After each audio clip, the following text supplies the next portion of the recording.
So, I mean, what's up with that? I think that's one thing when we were both, me and Heidi both met. We were talking. Yep. And we actually have a common dream.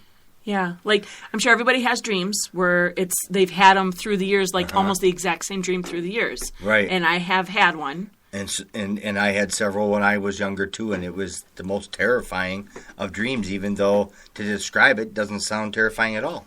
But while you're in it, it's very frightening. It's very frightening. Yeah. And I don't know how we ever got on the subject that time, but we did, and you're like, what?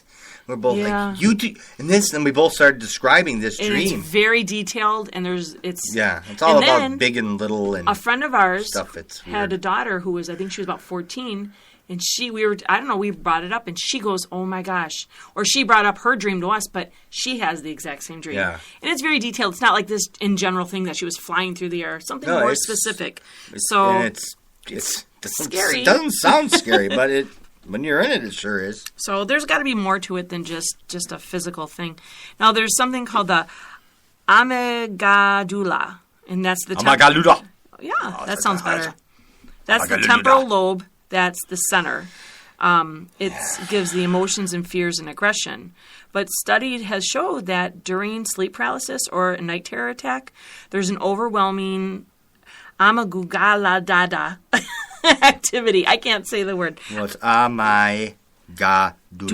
Yeah, you said amygdala. Amygdala. I think that's how it is. Yeah, that doesn't sound bad. Yeah. But so there's an overwhelming activity with that when they're in these. So there's more to it than just a nightmare, because a nightmare is different. Right, and that activity is different from a nightmare. And why the sense of evil? Why do a lot of people see dark beings? Because the light ain't on. No. Don't people experience a disconnection from their body sometimes too? Yeah. I think a lot of people have experienced that, where you wake up. And I think it's more common in young people, teenage-ish, where there's a lot of these little things because you're going through changes in your life, and there's that struggle between good and bad and evil and the rights and wrongs, big changes in your life, where you wake up and you may not even want to wake up because you feel so light.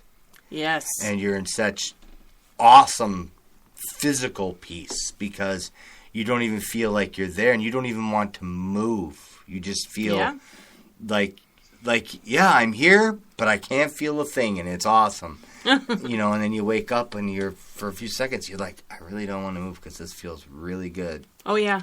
And then it's like you can feel that weight slowly coming right back into you. Yeah, exactly. Yeah, and I think a lot of people experience that. Oh. Yeah. Or, where they say they see things from afar, too. And they feel like they're coming, like you said, coming back in their body sensation. I think it's the soul being separated from the body, and it's coming back in, even though there's no weight to the soul. But there's got to be some kind of connection there. Because I'm a soul man. I guess. They sometimes say they see a light, too. I'm a soul man, yeah. Okay. I'm going on a dusty road. What? Never mind, never mind.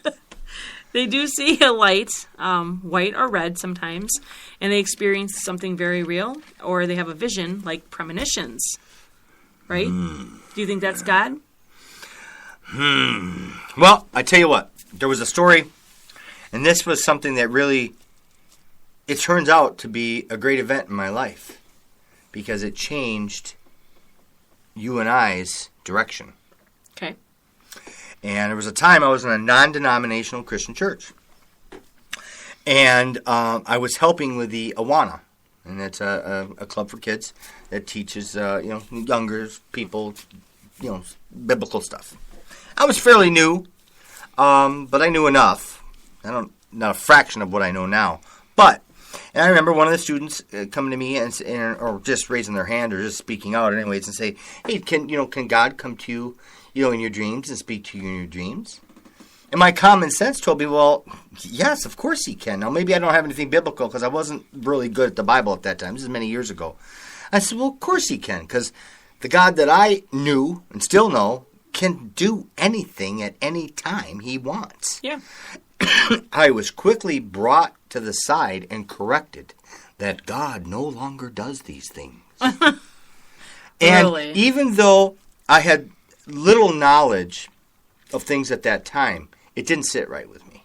It just didn't sit right. It's like, that doesn't make sense to me. I can't give you a scripture on it at the time. I can't back it up, but it was just like, this does not sit right with me at all. Right. And that kind of began a series of events for us that led us to find Well, yeah. a different level I didn't want to of be in a truth. church that limited God. Yeah, I was like, and there's the only thing, just for knowledge, the only thing that God's limited to is His Word. Right. That which is written. If God says, you do this, I'll do this, then there is a limitation there, as God is limited to His truth, to His being. Yeah. Well, too, also, if you think about it, if you're in a church and they can't give you scripture for something they tell you, then that's not a good idea. So... Yeah, Joseph in the Bible, if we've ever read about Joseph, was the greatest dream interpreter ever. Now, he dreamt prophecy about a famine, leadership, in his own life. Without some of the dreams that he was given by God, that entire family would have perished. Right. That's Joseph and it was the beginning of Israel. Yeah. We needed Israel. Yeah. I mean, much of the world today doesn't think we do, but, but we do. But we actually do. Yeah, we want to support Israel. We want spiritual sense. All those who are claiming Christian beliefs of any kind really comes out of the adoption process of the Jewish people. Yeah. It's just getting deep. I'll blow your minds. Just forget it. There's some astounding cases where people actually dreamt about things which happened to them, and then later happened. So, coincidence? No, I'd say not. Here's some examples. Abraham Lincoln. Example 1. He dreamt of his own funeral and his assassination. So he knew. Many of the victims of 9/11... Number 2.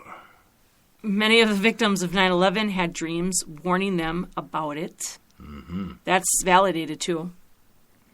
Do you want to say number 3 so I can do that? Oh, okay. Number 3.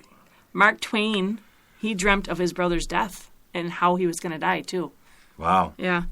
And regarding the Titanic, there's 19 verified... Number 4.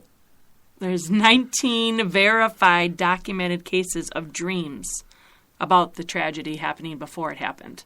Huh. So, I mean, there's something to this. It can't just be brain activity because you had some bad what do chips. you do if you dream about something and you don't know what it means? And as for me, that's a common occurrence. I often get a lot of dreams and I wake up. I know there's a spiritual implication to it, and I don't know what it is. It drives me nuts because I'll think about it all stinking day and I can't decipher it. The Bible has the answer. It always has the answer. James 1:5 says this. What does it say? It says this. This is what it says. If any of you lack wisdom, Heidi, you should ask God, who gives generously to all, without finding fault, and it shall be given unto you. Lack wisdom, Heidi. What's that about? I heard that. I didn't. Did you hear that? Yeah, I heard it. Maybe you're in a dream state and you heard things that aren't there. So that's what you do. You dream. And then... If you don't know what it means and you need an answer to something, you're going to... Pray. I mean, who else is going to answer the question? That's true. Well, a lot of people pay lots of money for people to... Yeah. I had this dream and it happens. But if you have really crazy dreams, you got to bear in mind a couple things. Okay, like, are you taking medications? Some medications create crazy brain activity and that'll cause you to dream. Oil-based paints. That'll do it. If you're sniffing paint, glue, Lead-based paints, really bad idea. Got to consider what you've eaten. That can make craziness. You've heard people say that. They've had too much zesty food or different things give you crazy dreams. So why is that? Who knows? Maybe there's a positive to it. I mean, I'm sure there's been a certain amount of research. I don't think we did anything on it today, but about the effects of certain foods. And I'm not talking illegal stuff, but just regular foods, regular drinks. Is there any common thing that may put you into a deeper dream? Now I know fasting will do it. You're right, fasting. Fasting will take you into a deeper realm dream and more vivid dreams. Yeah. So stuff like What that. about caffeine, alcohol, any kind of drugs? That's going to, make you dream crazy too. And, events in the day will affect us, things that we heard and saw. So if you're under any stress, that'll cause you to... me have stress? No. So when you dream, you got to bear in mind those things because, is it connected? It might not be spiritual. But it could be spiritual too, and God's just trying to help you with something you're stressed about. Even what you've watched before, like the last day or so. Why is that? Because, Luke 11:34 says that your eye is a lamp that provides light for your body. So we can invite things in by what we see, what we hear, what we do. When we're weakest is when the enemy can come and attack us. And when we're sleeping, we're helpless, right? We're in that dream state. So we are in a state of helplessness. Yeah. So if anything, and that's why God controls the dream realm. That's why it's so important to pray before you go to bed for protection. Yeah. And especially when you're involved in junk like me and Hetty are, where helping people. We've had some pretty wild experiences on our sleep that have not been good.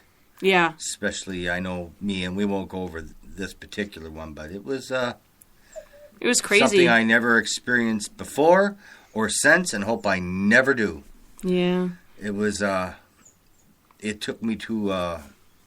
Although during the dream, I actually don't recall any of the dream whatsoever. But in waking up, I have never been in so much physical pain. I think we did talk about this once. Ever in my life.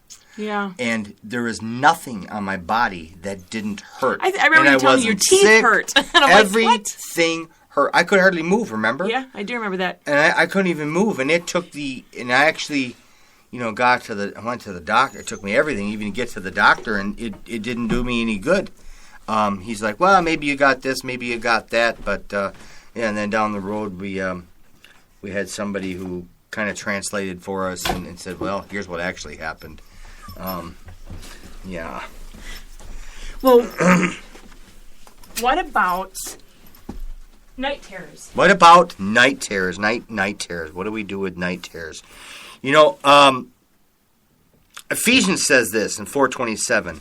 Says not to give place to the devil.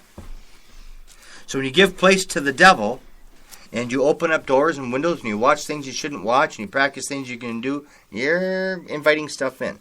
So night terrors can be occurred from some of those actions. Because when we've done cases with night terrors, a lot of them, either the people that have had them or their parents or someone they even live with, have practiced occult stuff. Right? Right. So that would be something That would be something, wouldn't it? Like a bubble. It is like a bubble. Tiny bubbles. No, not at all. If you're in a bubble, this is how I envision it. And if you're in a bubble, you better not have any sharp objects. But if you go places that do have sharp objects and they poke little holes in that little sweet little bubble, things are going to get in. So it doesn't mean that your whole bubble's going to be popped, but things are going to get in. Don't pop my bubble. All night terrors is a spiritual attack. I believe it. They are. I know. And for some of these, this is extreme. We've had people call us with cases of night terrors and different things, and we always tell them the same thing. 2 aspirins, call us in the morning because that's how we. Yeah, that's what you do. You do say that, actually. Yeah, I do. And they're all like, they look at you like, are you serious? Like, and then I have to intervene. Saying, he's kidding. Because they're all ready to get a prescription for aspirin. Sleepwalking. Call us up. Yeah. I think we're possessed. Okay, well, don't come to my house. Stay away. Stay away, There's sleepwalking, too, which doesn't necessarily have anything to do with night terrors or sleep paralysis, obviously, but it is a rare and potentially dangerous sleep disorder. It's an extreme form of REM sleep. So these people... A lot of young people have it. My daughter had it. I had it. Yeah, when I was younger. It's hereditary. But it's not something... Some people do it all their life. Some people do it once or twice.